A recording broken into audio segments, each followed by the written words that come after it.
Order! Order! You are an incorrigible delinquent at times. Behave yourself, man!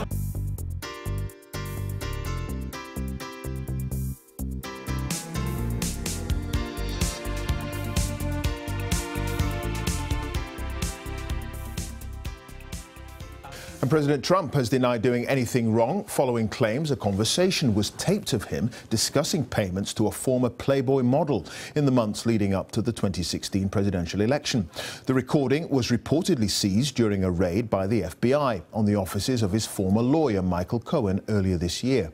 The New York Times claims the two men discussed paying off Karen McDougal, who alleges she had an affair with Mr. Trump. The good news is that your favourite president did nothing wrong. Tweeting overnight, Donald Trump may have exonerated himself, but he was less forgiving of his former lawyer, Michael Cohen. In 2016, just 2 months before Mr. Trump became president, Mr. Cohen allegedly recorded a conversation in which the pair discussed making payments to a former Playboy model. Today, as Siobhan Kennedy reports, the president described it as inconceivable that a lawyer would tape a client. Florida going to break in with breaking news. Americans waking up to the latest presidential scandal. What appears to have happened here is that President Trump's lawyers found out this tape existed.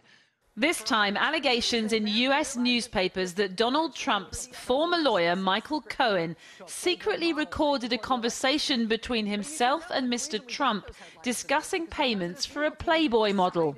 That model was Karen McDougal, who claims she had an affair with Donald Trump that ended in 2007. Mr. Cohen's tape was allegedly recorded just 2 months before the election in 2016 and was seized as part of the FBI's probe into hush money for women alleging affairs with the now president. Mr. Trump has previously denied having a relationship with Ms. McDougal after she revealed all on the US network CNN earlier this year. Over the course of 2006 through, I think I ended the relationship April 2007, so we were together 10 months before I chose to end it.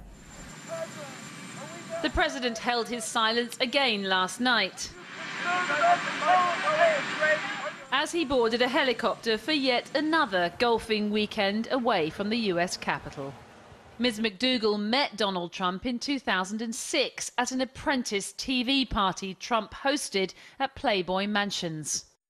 But in the run-up to the election, the model sold her story and her silence for $150,000 to the National Enquirer, which is owned fortuitously by a personal friend of Donald Trump. But the tabloid didn't run the exclusive, and Ms. McDougal claims she was tricked. Now the revelation of the Cohen recording would appear to corroborate her story.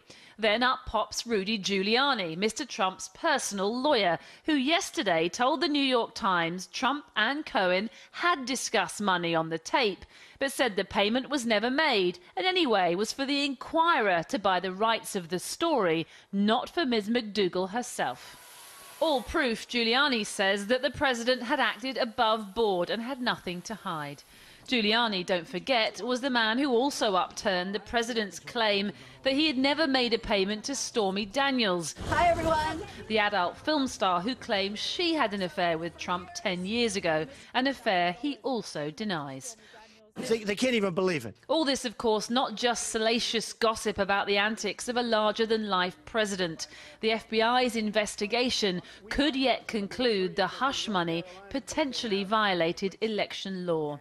But that wasn't the president's take this morning, though. In his characteristically otherworldly manner, he woke up and tweeted this. Inconceivable that the government would break into a lawyer's office. Almost unheard of. Even more inconceivable that a lawyer would tape a client. Totally unheard of and perhaps illegal. The good news is that your favourite president did nothing wrong.